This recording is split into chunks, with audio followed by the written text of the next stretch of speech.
gentlemen, and welcome to the 2019 Danbury Mayoral debate here at the Crown Plaza. My name is PJ Prunty. I am the President and CEO of the Greater Danbury Chamber of Commerce. I want to thank each and every one of you for joining us here tonight and being engaged citizens here in our community. I'd like to take an opportunity to thank our sponsors for this evening's debate, Town Square Media, who have actually taken the lead on this campaign in terms of getting the candidates on air to discuss each of their positions on the Ethan and Lou morning show. It's been quite entertaining to listen, and I recall there was a friendly bet as to how many times the Ethan and Lou show will be referenced during this evening. So there's twice now in 10 seconds, so I'm not exactly sure what the over-under on that one is, but we'll find out tomorrow listening to those two gentlemen. I'd like to take a moment to recognize a few of the members of the Greater Danbury Chamber of Commerce Board. So tonight we have Tony Cerrone from Cerrone Freeburg, Joe Da Silva Realty, Martin Morgado from Savings Bank of Danbury, and Laura Ruby from the Danbury Fair Mall. We give them a collective round of applause.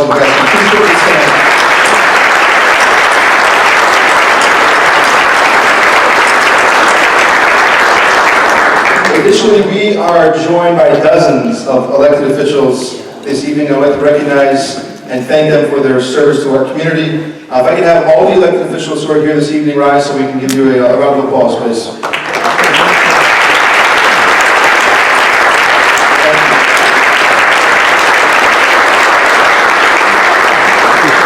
Before I introduce the candidates and our moderator, I wanted to take a moment to specifically thank both Chris Otero and Mark Bowen for agreeing to participate in this debate. We understand how crazy the campaign trail is, especially as we approach mid-October, but we appreciate taking time out of your schedules to provide our chamber members along with our guests here this evening your vision and your goals for the city of Danbury. So the chamber is live streaming this evening's debate on our Facebook page. Additionally, we have Western Connecticut State University's radio station WXCI recording, which we broadcasted this Sunday the 13th at 9 a.m. That's on 91.7 FM. Comcast Cable is with us this evening, also recording this evening's debate, which will air next Wednesday the 16th at 8 p.m. on Channel 23. So if you weren't able to join us this evening, we have multiple options to view this debate for this evening.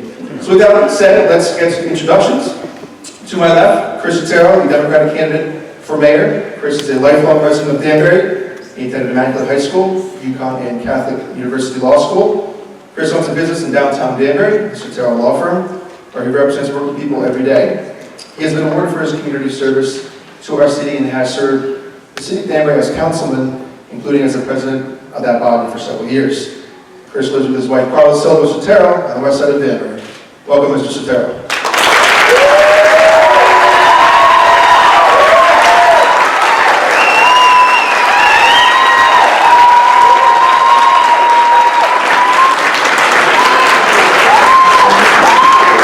To my right, Mayor Mark Allen, Republican candidate for mayor. Born and raised in the city of Danbury, Mark has spent the majority of his life serving his hometown community. After graduating from Danbury High School, Mark joined the United States Army Reserve to fulfill his lifelong passion for serving our country. In 1987, he began teaching social studies at Danbury High School.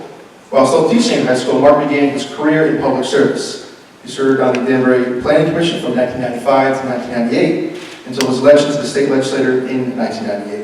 He served as state representative for the 138th District of Connecticut until he won his first mayoral election in 2001. Welcome, Mr. Danbury.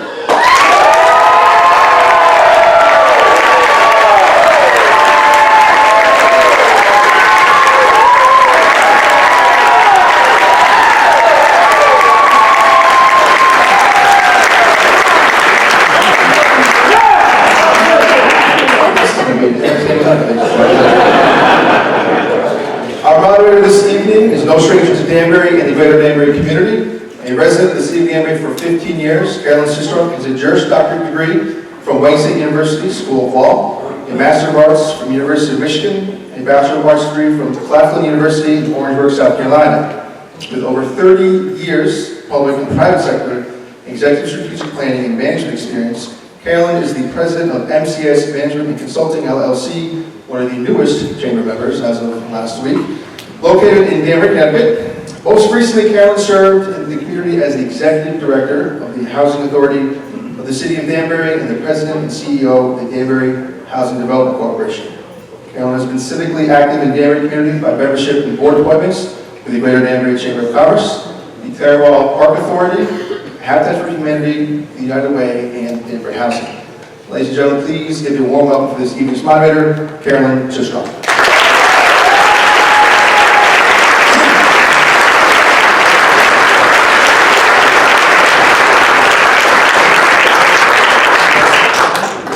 Good evening and welcome to this community conversation about the future of Danbury, Connecticut. I'm going to have the unfortunate task of asking the audience to please hold your applause until the end of the format tonight. We have a 60-minute, 1-hour format, and we'll be asking questions for each candidate. Each candidate will be given a minute and a half to answer, with a rebuttal by the other candidate for 30 seconds. To set off tonight and to get started, we, by a coin toss, decided that Mr. Bowden would provide the opening statement, and Mr. Bowden for a minute and a half, sorry. Okay. Well, thank you very much, Carolyn, for hosting this event. Thank the Chamber of Commerce and PJ for doing such an outstanding job at hosting this event as well. I'd also like to take a minute just to thank the Chamber itself. Really, when you think about it, Danbury has the lowest unemployment rate in the state and has the lowest crime rate for any major city in Connecticut. And that's really because of not anything I do or anybody else does, it's because of what you do. It's because of your willingness to take a risk. It's because of your entrepreneurial spirit, and it's because of your investment in our community that makes a difference. And that's why over the last 18 months, over 1,700 new businesses have registered to do business here in the city of Danbury. Danbury is a shining star of the state. Compare that to what's happening with the rest of the state of Connecticut. 91 people leave our state a day, and yet each and every day new people come to our city because they vote with their feet and they want to live here. And that's something we should celebrate. By any measurement, we have excelled and been ranked in a number of different ways. Best place to start a business in Connecticut. One of the most livable cities in our great state. We have some of the lowest property taxes and some of the lowest sewer rates in Connecticut. We have developed more efficient services and more services, things like 311 and the unit, and expanded veterans benefits and senior benefits. We've even had 7 schools of distinction last year because of the great work of our staff. All of these things don't happen by accident. They happen because of hard work, sound management, and long-term strategic planning. Ladies and gentlemen, make no mistake, I love Danbury, and I've been honored to serve as your mayor for many years. Through it all, post 9/11, 2 recessions, blizzards, hurricanes, I've been there for you. So I'm excited every day when I walk into the office. It excites me to be able to work with you in this great community to plan our future. And I look forward to tonight's discussion about the issues that face our city.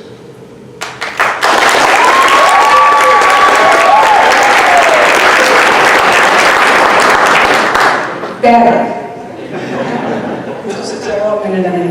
Thank you. First, I'd like to thank PJ Prunty and the Chamber for having us here tonight. Let me just say to everyone in the crowd that I too am a small business owner, and I'm happy to be part of Danbury's small business community. But what we have in front of us are a set of challenges that result from 18 years of overdevelopment. We have overcrowded schools that are in the midst of a $1.3 million funding crisis. Our roads are in disrepair, and this year they're finally being paved. We have a downtown that hasn't improved, and so here we are. One statistic the mayor doesn't talk about is that 50% of people in Danbury are struggling, and they live at or below the poverty line. And you know what? They need a mayor too. The look out the window standard is when you look out your window and you see overcrowded schools, overburdened roads, and a downtown that looks like it always did. That's the reality that we face. What's more likely that you believe what you see for yourself or statistics? So I'm here as someone that's putting forward solutions.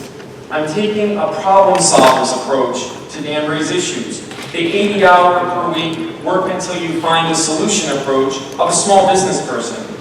I'm an attorney, and for a living, I advocate and I negotiate. And that's what I'm going to do as mayor. I don't want to be the longest serving mayor. I want to be the most effective. Thank you.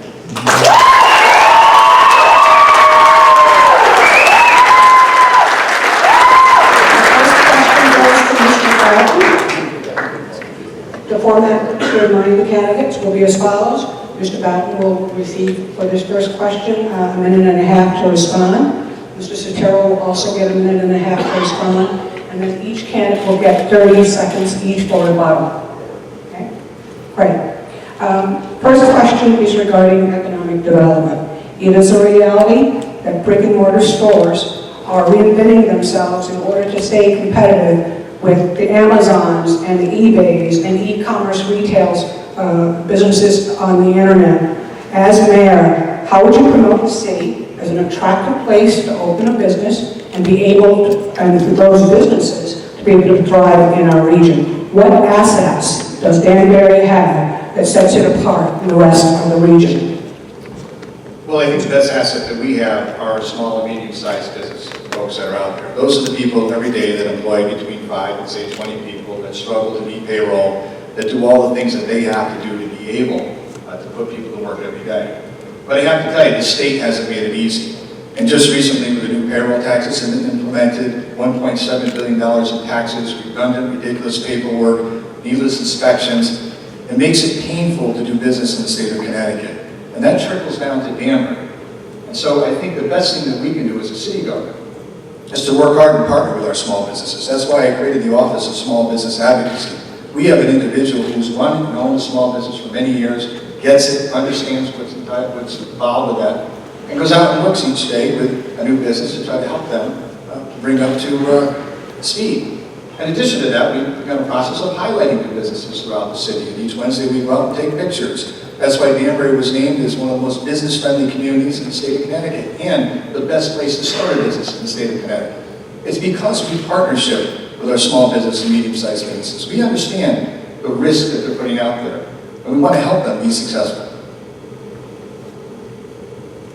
Mr. Sotero. Thank you. Economic development is a critical issue for the city of Danbury, I believe. And I think that businesses want to stay here and they are attracted to our city based on our quality of life. And so what's going to help us retain and attract business, I believe, is addressing issues like our school crowding, our infrastructure that's overburdened, and our downtown situation. I'm not sure that a new business or business people that were to drive through our city would necessarily choose our city as the place to relocate. And so I think that it's important that we address these issues, that we address the issue of our being last in per pupil expenditure. I've talked to realtors during this campaign who've indicated to me that they've had prospective home buyers and people who are interested in relocating to Danbury, and they were not likely to do that in part because of the school system. And so I think that it's important that we focus on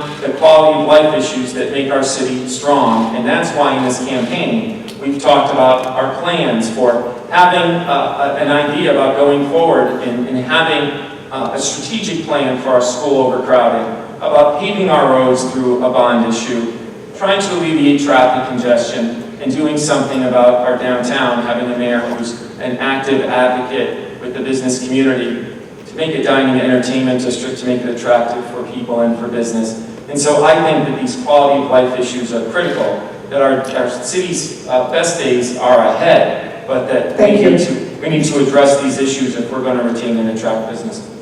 To be fair to both candidates, we have a timekeeper, and she will be holding up a yellow flashcard, and we have 15 seconds left. And she will then hold up a red flashcard, Jonah, right there in front, when there is no time left. And that's my fault, not on the candidates at all.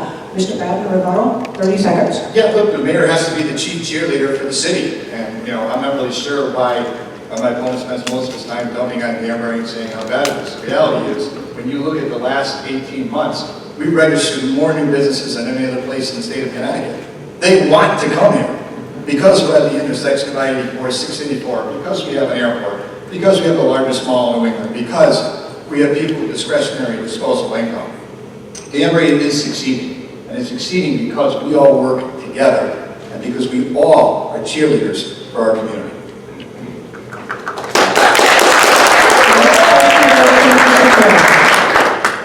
rebuttal, Mr. Sotero. That wasn't good. That wasn't. Yeah, he gets 30 seconds rebuttal. Each candidate gets 30 seconds rebuttal. Each candidate gets 30 seconds. Mr. Sotero, rebuttal, please. Yeah, I mean, I think that it's important that when we talk about the issues that face our city, that we talk about the reality. And so I think that it's important that we make our city even stronger, and that's why we focused on kitchen table issues that matter to people across Danbury. We talk about schools, we talk about roads and infrastructure, and we talk about our downtown. And I think that those things matter to people. You know, I've been out all over our city, knocked on thousands of doors, and people have indicated they share those views. They think those things are important because they matter to them. And that's what we need, a mayor who's going to address the issues that matter to people in our city. These are the things that we need to focus on, and that's exactly what I'm going to do when I'm elected mayor. Next question goes to Mr. Sotero. As mayor, what would be the key tactics that you would use or implement to encourage job growth and innovation in the city of Danbury? Well, again, job growth in the city of Danbury is a function of attracting and retaining business here. And, you know, and I can tell you that as far as job growth goes, I was honored to be a member and president of our city council for almost 10 years. And when I was a member of the council and the president, what we did was we enacted ordinances that would promote business staying in Danbury, retaining business here, by providing assessment deferrals for their taxes. And so it was something that we used in order to keep business here and to attract business, because the key to those ordinances was creating jobs, that we wanted to reward businesses that stayed here or that moved here because they created jobs for our city. And that's exactly something that I think we need to focus on, that we want business to come to Danbury. But in addition to those kind of incentives, I think that we have to look at our quality of life again, and that when we provide an environment, when we provide a municipality where people want to raise their family, where people want to come as a destination, I think that we're going to find that business is going to come to Danbury in large numbers. And so it's important that we take care of it's important that we address issues like the strength of our public schools, the crowding issue, and again, the last time per pupil expenditure, and it's problematic. It is. If we need a mayor who's going to be an advocate for our school system, and so these are the kinds of things that are important. Thank you, Mr. Sotero. Mr. Bowden, a minute and a half. Sure. We use a la carte menu with different tools to be able to drive economic development and growth. And let me just say something. Economic development has not been a problem with the city of Danbury. We continue to add jobs every single day. I go to a ribbon cutting a day. Just check my Facebook page. Because people are happy and honored to invest their money here in their city. They want to do that. And that's a good thing. But we've also partnered with very big companies, places like Boehringer Ingelheim, where we offer deferral incentives, Cardis, other companies around the city that have been able to provide jobs as well. We use every tool in our tool chest to be able to keep companies here, encourage them to come here and to stay here. In addition to that, we partner with the state of Connecticut and their DECD department to also provide things like sales tax rates on merchandise that's purchased to build a building. There's a reason why Danbury was ranked as the best place to start a business in Connecticut. It's not because we're a business-unfriendly community. And let me just add one other thing. Permitting is a key component to being able to get your business going here in Connecticut. Our permit center is one of the best in the state. People come from all over to see what we're doing. We now are a virtual permitting center. You don't even have to come into City Hall to get awarded a permit to do your project. It's something that's cutting edge, and it's what other people are asking us to do, to look at, to use our ideas. If we can get people permits quickly, they can get in ground quickly, they can create jobs. And so that's a key component of what we do. We let companies know, we'll always be ahead of you, never behind you, in terms of the planning of your project. Thank you, Mr.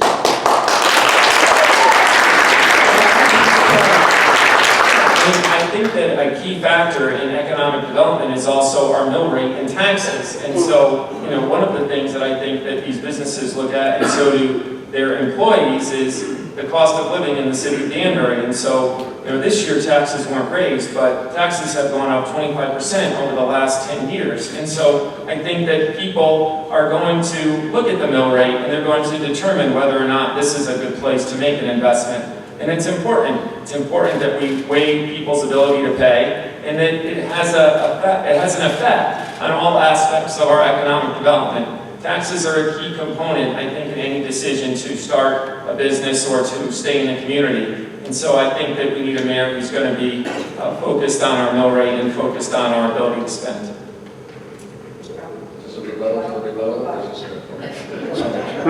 Anyways, look, when you look at the tax increases in the city of Danbury over 18 years, we have averaged far below the cost of living in the state of Connecticut. Our mill rate is 28.7. Compare us to any other major city in Connecticut. Look at Waterbury, 52. Look at New Britain, 54. Look at Hartford, 70. The fact of the matter is that Danbury has one of the lowest effective property tax rates in the state of Connecticut, and we have the lowest sewer and water rates in the state of Connecticut. That does attract economic development, and that's why people are coming here in record numbers.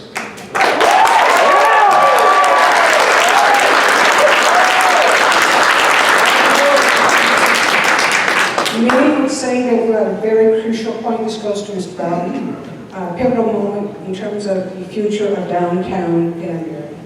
What do you believe would be the major catalyst to have downtown Danbury thrive, both economically and culturally? We've done a lot of things with downtown, and we're excited about it. It is evolving, it continues to evolve, and we're very proud of it. One of the first things that we did is we developed a transit-oriented development study. That basically says we're going to set up a multimodal transportation point where you can get on the train, where you can get on the bus, you can get on your Uber, all in one area, so people can walk and live downtown and don't have to necessarily drive their car. We also plan, by the way, on putting 2 restaurant pads at the multimodal transportation center to do that. And because we did that study, the state then gave us $2 million to go redo all the sidewalks in downtown as well. In addition to that, we've implemented a whole host of zoning changes, permit reduction fees. We have a facade grant program. We've implemented roving foot patrols. But I'm going to tell you the one thing that's going to blow up downtown and the greater Danbury area. We connect that train from our railroad station into Southeast and on into New York City. Your property value is going to go up 20%, and we are going to have more people parking downtown, using the facilities downtown, going to the restaurants, shopping, and doing all the things that they need to do. That is the key to the future of our downtown.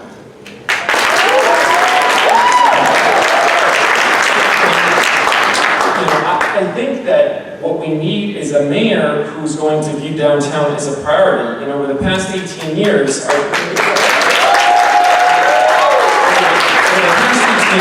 downtown hasn't looked much different than it did before that. And so I think that's critically important. I view our downtown as an important part of our community. And so I believe that what we ought to have downtown is a dining and entertainment district as a way to jumpstart the heart of our city. We've got a dining and entertainment district that's sort of sprung up over on Mill Plain Road. And so how different would our downtown would be if we had restaurants such as that on Mill Plain downtown, if we had the old Tuxedo Junction building that the city now owns as a venue for live entertainment. I think that's one way to really jumpstart what's going on downtown. We haven't seen much activity over the last 18 years, and that's one way that we can get there. I think it's important. Our downtown is the heart of our city, and that's the way that we're going to make a difference to draw business there. It's important, and so I think that is it's a good start to get us somewhere in downtown Danbury.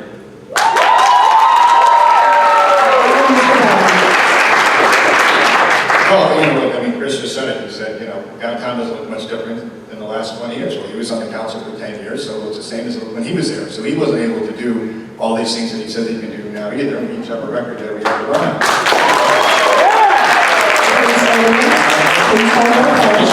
We've had very good success at doing some different creative things. We now have a learning corridor that's downtown. We have an Arctic Valley Community College that moved in and renovated a building owned by Joe DeSilva. Barrister's Cafe is underneath. Mothership Bakery is open. Opportunity zones that we put through in the last tax cut are a huge asset for us in marketing the downtown. Well, I just want to address that point. I was on the council as member and president for nearly 10 years, and I can tell you that it was different, that there was a dining and entertainment district downtown. There was a vibrancy. there was a vibrancy, and I think that it's important that we get back to that. And so I would make it my business to be the Chief Economic Development Officer, to talk to these entrepreneurs, restaurateurs, and investors, to persuade them to come downtown. You know, I'm a lawyer for a living, and what I do is negotiate, I mediate. This is what I do, okay? And that's exactly what I do.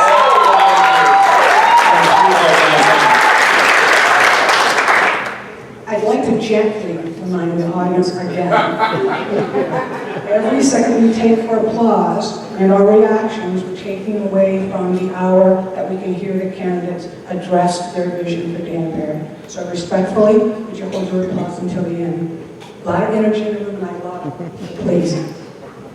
Next question goes to Mr. Sotero. Danbury is one of the fastest growing cities in Connecticut. What are your visions and strategies for residential development, including affordable and workforce housing?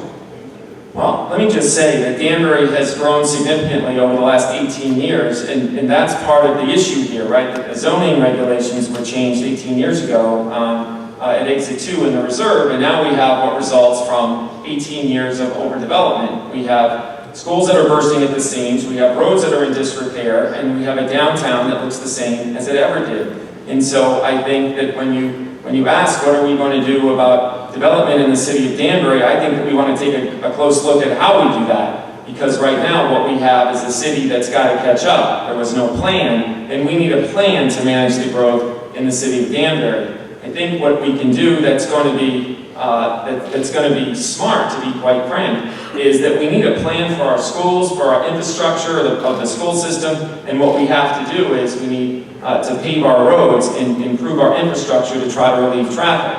I mean, these are things, when you talk about workforce development, I mean, look, I think one of the things that we want developers to do when they bring these plans to us, we want to know how much of that housing is going to be set aside as affordable housing. Because right now, we've got developers who are coming forward to the city of Danbury, and they're developing on and on. And in the end, what we've got to do is to be smart about how we do this. You know, we talk about the time that I spent on the council over on the west side in the reserve. When I was an elected official, we were looking at that as the best 500 acres for corporate development. Thank you, Mr. Sotero.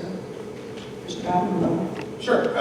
Chris, you just said it again, downtown looks the same as it always did. So, I mean, I think we all agree that we can always do better, but I mean, the reality is that it certainly looks the same. Look, Chris, I don't know if you remember, but you voted for the sewer water connection to the site at the reserve when you sat on the city council. You voted to spend $10 million, $5 million for water and $5 million for sewer. If you were opposed to that development, you obviously would have voted no and not voted for it, but you didn't. You supported it because you knew it was good for Danbury, because you forgot that we were under threat from putting a casino by the Scottico Tribal Nation on that site. That was a real threat, it was real, and it was important that we develop an alternative to what we have right now. In fact, on that site, about 220 acres is undeveloped land. It's open space. And so is it intensive use of the property? In some ways, sure. But those people are paying taxes, they're part of our community, and they're supporting our businesses throughout our city. And we talk about the impact on that to schools. You know and I know, you look at the study done by the Board of Education, the majority of our students are not coming from the reserve. And I think it's a little unfair to demonize people that are spending $600,000, $700,000, $800,000 for a condominium to say that somehow they're going down. But that's just the difference between me and you. I believe in our city. I love our city. I love the people here. And I'm its cheerleader every single day. That's what I'm supposed to do, and that's what the mayor is supposed to do.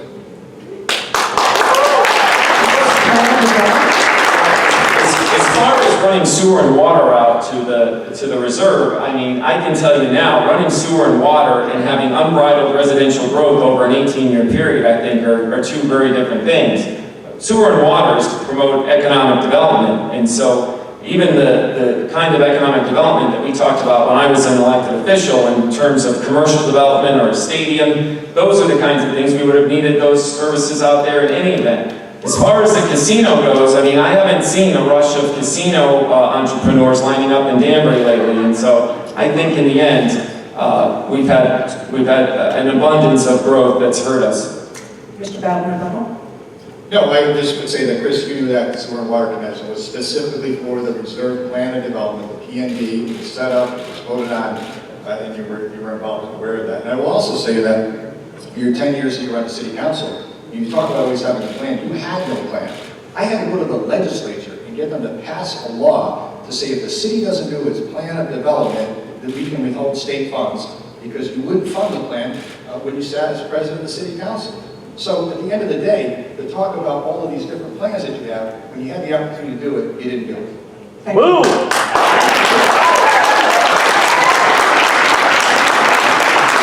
Mr. Satara, there is no denying the fact that education and funding for education is the hot button issue in this campaign.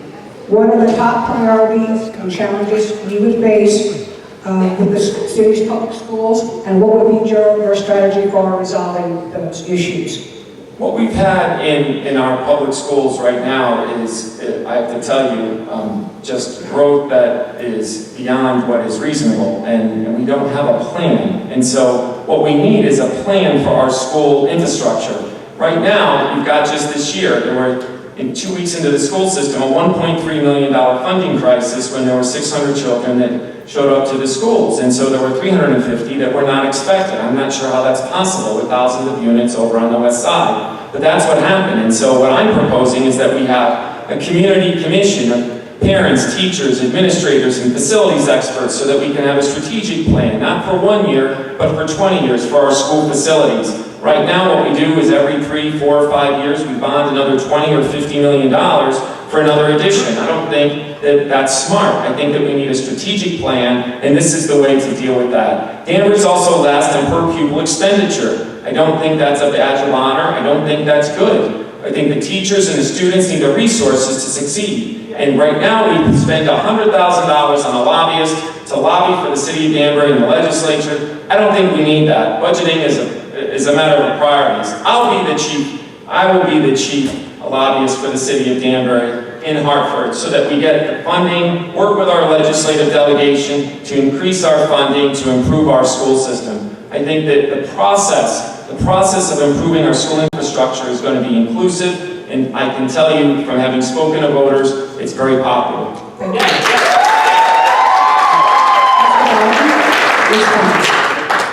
First of all, we increased the school budget all in at 5.8% this year. 5.8%. That's $6 billion more dollars are going to the public school system this year. We've hired 100 new staff members to be able to accommodate new students. I've been mayor for 18 years. I've never, ever presented a budget that resulted in a layoff of one staff member due to budget cuts. Chris, you sat on the city council. You adopted a budget. You carried the mayor's water. Here's a headline. Dr. Sim said he was going to cut 52 positions from the Board of Education. That's what you did. You jammed that through the city council because you didn't care about the teachers. You said, well, we're just going to have to do a different business differently. Hey. In addition to that, that's not necessarily the only investment that we've made in our school system. We've expanded Rogers Park, Broadview, 3 elementary schools. We built a new middle school. Built a freshman academy at the high school costing $55 million. New athletic facility, new black box theater.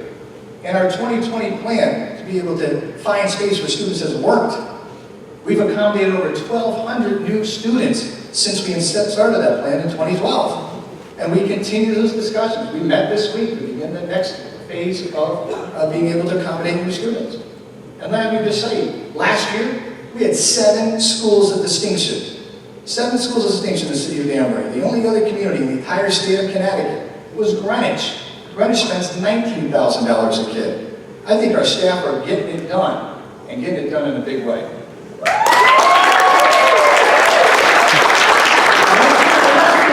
Let me first say, the schools of distinction are based on academic excellence, and I can tell you firsthand that it's our teachers that drive those awards, not anything that as Tony Singe in his position in the 90s, I can tell you that when I was a member and president of city council, there were not layoffs over at the Board of Education. Whether or not a superintendent made a threat in the newspaper, I can tell you that I was there and that didn't happen. As far as our facilities go, I can tell you the Mayor's 2020 Task Force just met 2 days ago, and so I can't say that I feel that the city is prepared going forward with an infrastructure plan. Thank you, Mr. Sadero.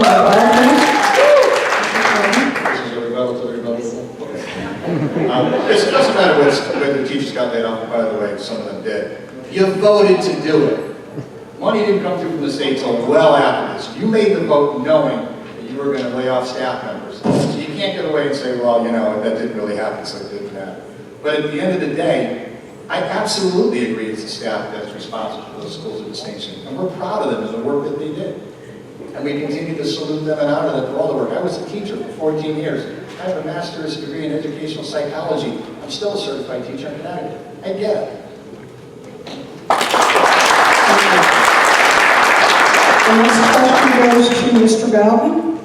According to social media, there's no more important responsibility as mayor than to make sure the potholes are filled and the roads are plowed. What are the priority issues that you feel voters want to see the city invest in regarding infrastructure? Well, I think roads and transportation are important. This year we paved almost $6 million of roads. We're going to continue paving till the snow flies and carry through the spring once the weather breaks.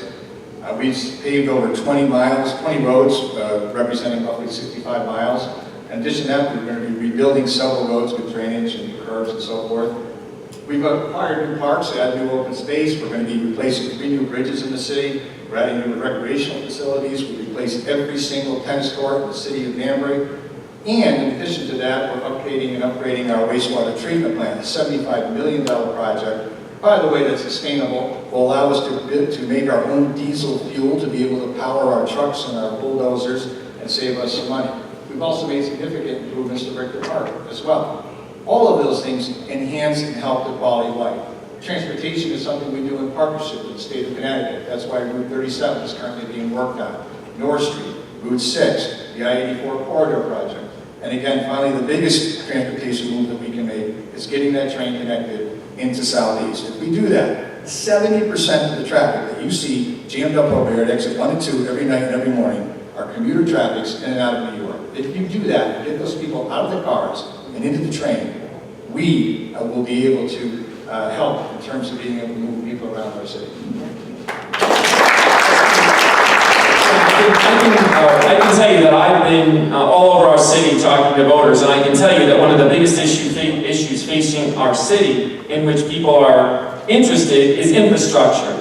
What we've had in the last year, and I don't know how that's possible, that one of the biggest issues is paving the roads. And so I've had people all over Danbury talking about it, and so I propose that we have a road bond. Interest rates are low, we ought to pave the roads, we can phase in the bond over time so that we can replace retiring debt service and we don't have to raise taxes. And I think it's important. It's an economic development issue, it's a quality of life issue, and it's something that we ought to be doing.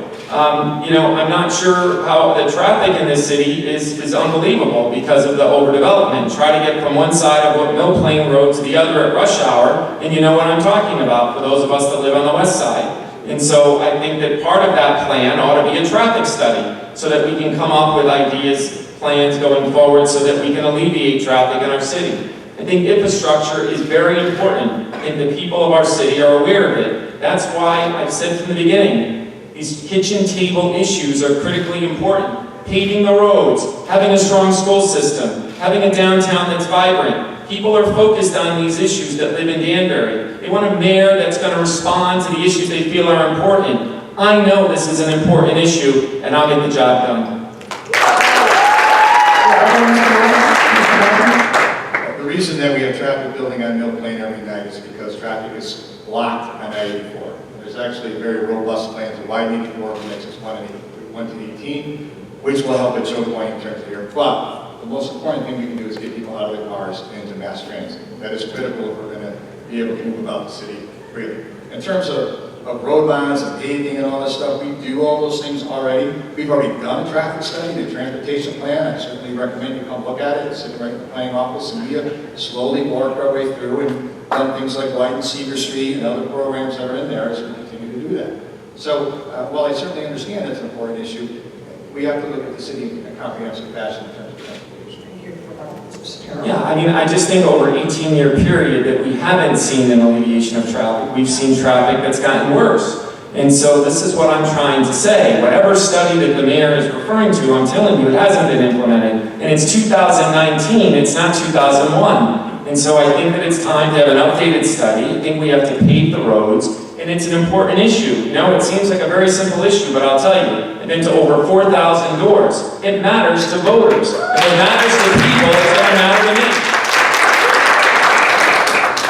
Next question goes to Mayor Bowden first. The city of Danbury's historically low crime rate has led to its designation as one of the safest cities in the state. How would you advance and improve on this key community matrix and quality of life issue? Well, it's no accident that we have the lowest crime rate in the state of Connecticut, and that's due to the hard work of our police officers, our command staff, and our chief. They work very hard every day to ensure that we're all safe, as well as our fire department. Under my administration, we opened a new firehouse, Engine 26, over on the west side of the city, over by the airport. We built a brand new police station that is staged for 75 years, not just for 10 years. We don't have our officers in a concrete hut where they can't breathe because the air conditioning doesn't work and it's too cold, like was left in the previous administration. And that facility is actually able to be expanded if we need to grow and add more officers as the city continues to grow. So it was done with planning and with forethought in terms of what we need to do. The other piece of that is our dispatching system. We were able to centralize to a single point of contact for our 911 call center. We're now going to be able to market that call center to other communities around us so that we can do their dispatching, and that can be a revenue generator for us, just like they do in other states and counties across the United States. All those things come together to be able to provide a safe and secure environment. We've also implemented roving foot patrols downtown from May to Labor Day. We'll continue to expand on that through grant opportunities and other funding as it becomes available. Any kind of community policing we can do where there's intimate contact between our police officers and our residents results in a low crime rate because people feel comfortable about talking to their police officer about a potential problem. I'm proud of the work they've done, and I'm proud of lead a city that's really looked on by the rest of the state as a shining star in terms of law enforcement.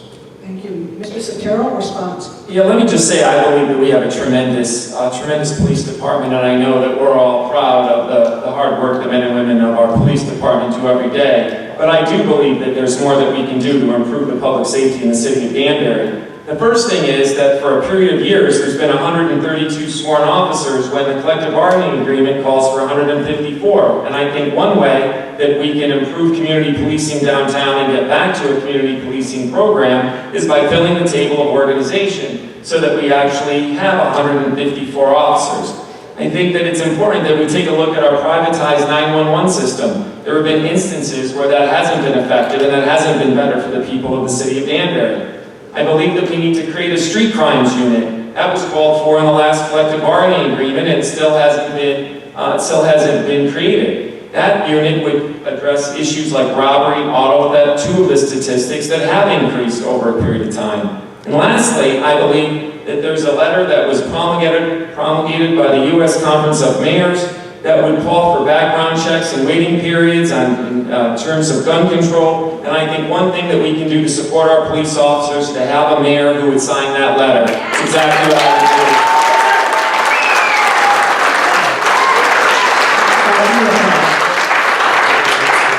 Sure, I mean, look, our crime is down 18% year over year. 18%. That's a great job by our police officers and the team that works there each and every day. And Chris, when you sat on the city council, you never had 100. That TO has been at 155 officers since 1991, and you've never had a full TO. You just don't. Because every time you hire somebody, somebody else retires, or somebody maybe goes on injury leave. The fact is, we've always run our department at about 145 to 150, somewhere in that range, maybe a little bit lower, maybe a little bit higher, depending on the time. So the reality is that we have enough officers. The results are there. Crime is down 18%. What more do we need to do? I think we have to fill the table of organization. You know, I'm not sure that if you don't agree with the mayor's statistics, then it's fake news, right? I mean, the table of organization is 154 officers, and so I think that we ought to fill the TO. I think that we ought to hire the police officers that we need to have a community policing program, and I believe that the street crimes unit is important. That's why it was negotiated by the city of Danbury. We've got to fulfill our obligations that are the result of collective bargaining. And so I think that all of those pieces are very important. And frankly, I think that it makes a lot of sense to sign the letter that was promulgated by the U.S. Conference of Mayors. You can send a message to our police officers we support them.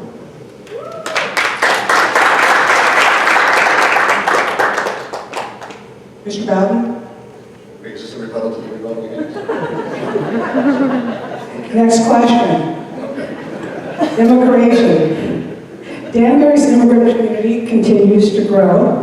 This growth has led to enhanced diversity of thought regarding the future of the city through increased participation in the political process.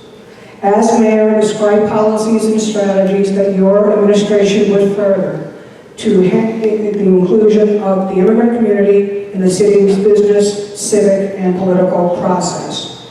Well, let me just say that I think that we need to have a mayor who views our city as a set of communities that we have to bring together, not divide. And so I think that's important that what we do is that we have an inclusive politics. Our city has changed dramatically over the last 18 years. And what we need is a politics of inclusion, a politics that brings people together into the political process. That's why our ticket is one of the most diverse tickets that the city.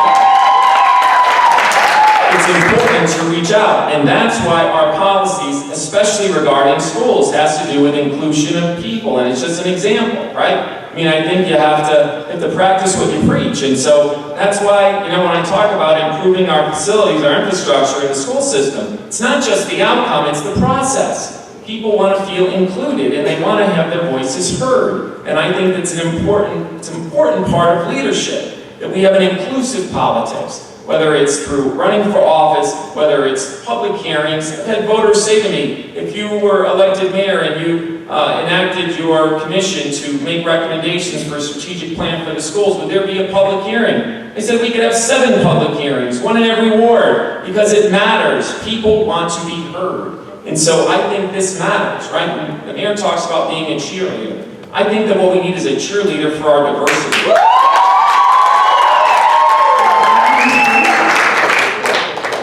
Danbury is the 11th most diverse city in the United States of America.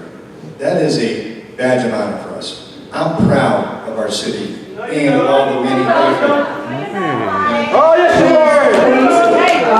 please. I am proud of our city and of the people who reside there. And so, at the end of the day, we have to make sure that our workforce reflects the people that it serves. And we work very hard at diversifying our workforce. My administration is the first administration to have multiple department heads who are of color. My administration is an administration that has diversified our police force to better reflect the people that it serves. My administration is an administration that has reached out across lines every weekend. I'm in a mosque, or I'm in a temple, or I'm at a church, or a different event, to show people that their mayor cares, they know them, and they're able to help them. When you come into our office, we just ask one simple thing: how can we help you? And what can we do to make your day better? And then we get it done. And it's just that simple. So the fact that we are a diverse community is a great thing for our community, and it's certainly something that each of us can wear as a badge of honor, and I'm proud of.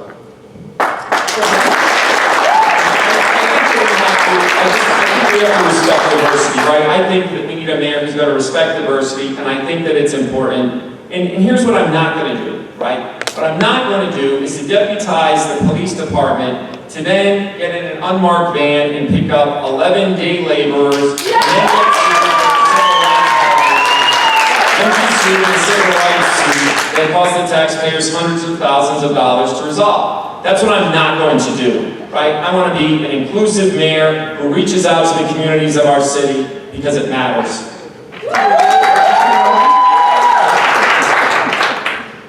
We did not deputize the police officers. If you're going to say stuff like that, you've got to actually know what you're talking about. But look, at the end of the day, we did have a strategic partnership with ICE. And it was a good partnership. What is it? And I finished because it focused on criminal activity. And let me just tell you the 20 people that were apprehended under that program and were deported. One of them was taking flying lessons at Danbury Airport. We knew who he was. Another person had multiple sexual assaults of minors. Another person had 7 drunk driving arrests. Nobody, not the immigrant community, not the community at large, wants those people living amongst them. They should be deported, and we were proud to do it. At the end of the day, President Obama pulled the plug on the program, and that's fine. We We now operate under something called the Trust Act. The Trust Act is very specific about how our police can interact with ICE.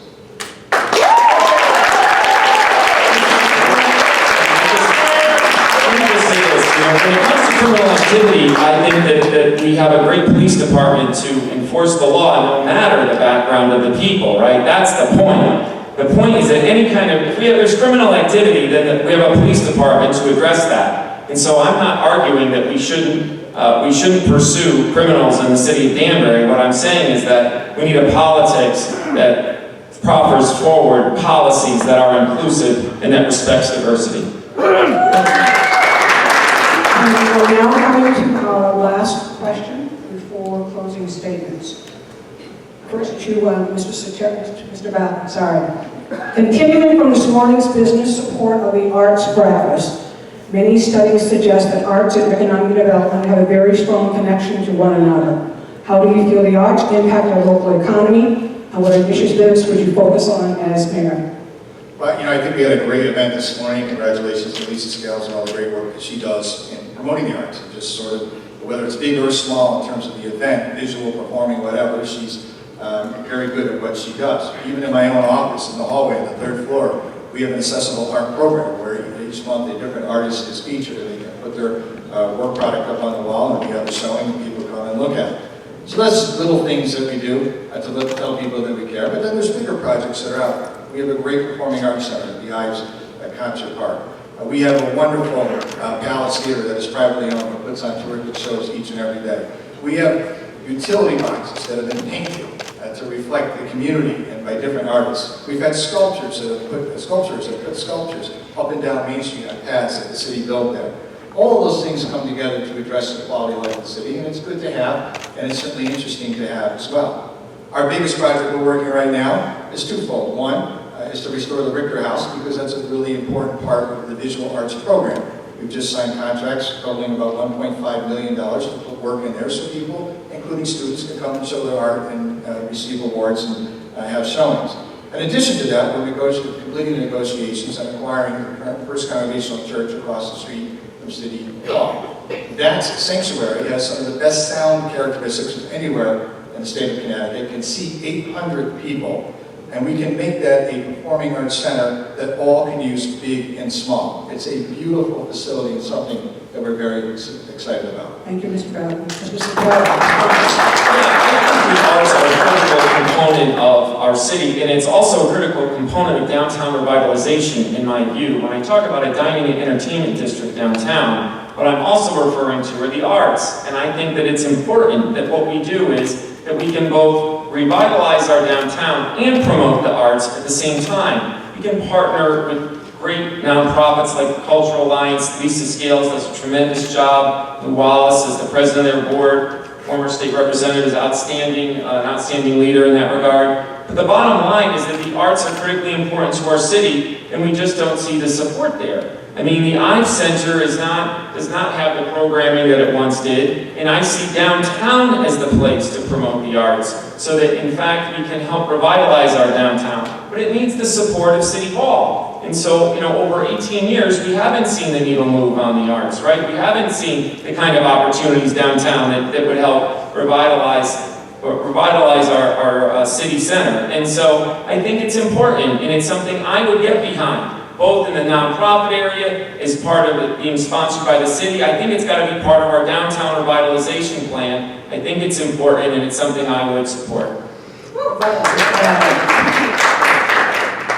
I think we've done all that, and we continue to do that, and partner closely with a number of different nonprofits to be able to put out programming. And we actually sponsor the city center performances that happen this year, the block party. Before that, it was the old Taste of Danbury. We've been doing that for many years as part of our commitment to providing quality entertainment in the downtown venue. In addition to that, we have police patrols to be there, as well as all of the other things to set up the green to be able to have those programs. And we're happy to do it. It's part of quality of life. It's one of the reasons why a place like Kennedy Flats has 98% full in terms of tenants, because we're able to offer different things for people to enjoy. I just think that we can do better, right? I mean, after 18 years, I think that we have the right to expect more. I said that in my opening, I mean, it's important it's important that we focus on outcomes, right? And so at some point, when things aren't done, it raises a question of why. Is there a commitment? What is the standard by which we measure an incumbent? And so the arts is one of those things. We don't see the needle move in the last 18 years as far as the arts is concerned. And you know how we can do that is to have a mayor who's going to be an advocate for the arts and for our downtown, and that's the kind of mayor I'm going to be.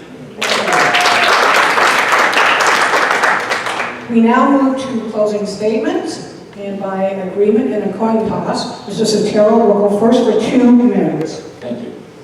I want to go back to what I said at the beginning of the debate. I run a business, and the first thing I look for when I'm hiring somebody is whether they want the job. Because if you're not working hard during the interview, you're not going to work hard on the job. And I think the last 18 years is indicative of that. We need a mayor that wants to be the mayor. When you're mayor and you run for governor once, I get it. Twice, okay. But running the 3rd time, maybe you're looking for a new job and taking advantage of our community. Being mayor can't be the thing that you do when you don't get what you really want. And I don't think the mayor's office should be a consolation prize. But after 18 years in office, how long is enough? We see schools that are bursting at the seams, roads that are falling apart, and a downtown revitalization plan that's failed. Our taxes have gone up 25% since 2009, and people are wondering what they're getting for their money. For some, their taxes have doubled since 2001. And this is why outcomes matter. I'm a business guy, and I get it. I had 25 years of sweat equity before I opened my law practice. I bring an 80-hour-a-week mentality to the job. I don't work 4 days a week. Make no mistake, there's no mayor that has ever worked harder than I will. And I hope that you see the passion that I bring to this campaign and to the issues that face our city. I believe we need a new approach. There's a crisis in our schools, a crisis in our infrastructure, and a crisis in our downtown. In the end, good outcomes are the product of hard work and good judgment, and that's what I bring to the people of Danbury. If the voters are kind enough to elect me in November, you're not going to need 18 years to see change. You'll see change in 18 hours.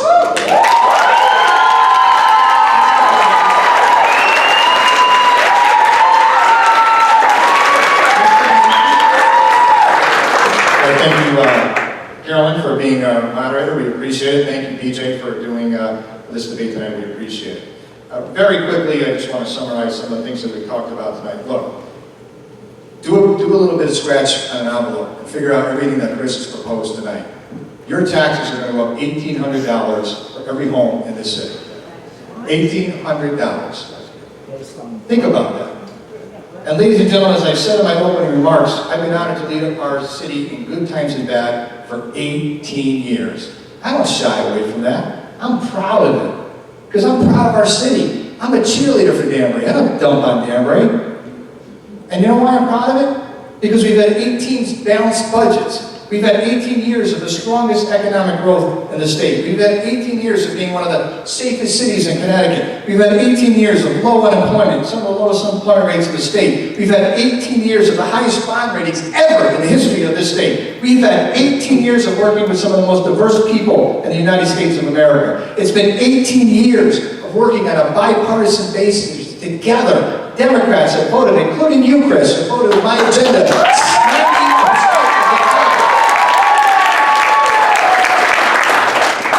But most importantly, we've had 18 years of working with and trying to help the least, the lost, and the lonely. Change? Change? Are you kidding me? I've been with this community through good times and bad. And we'll address the challenges that we've articulated here tonight. But we'll do it together. And we will connect that railroad station to Southeast and into New York City. So tonight I ask you to join me and join my team. Danbury has never been better, and it has been an honor. And that's why I asked for 2 more years. God bless you, and God bless America.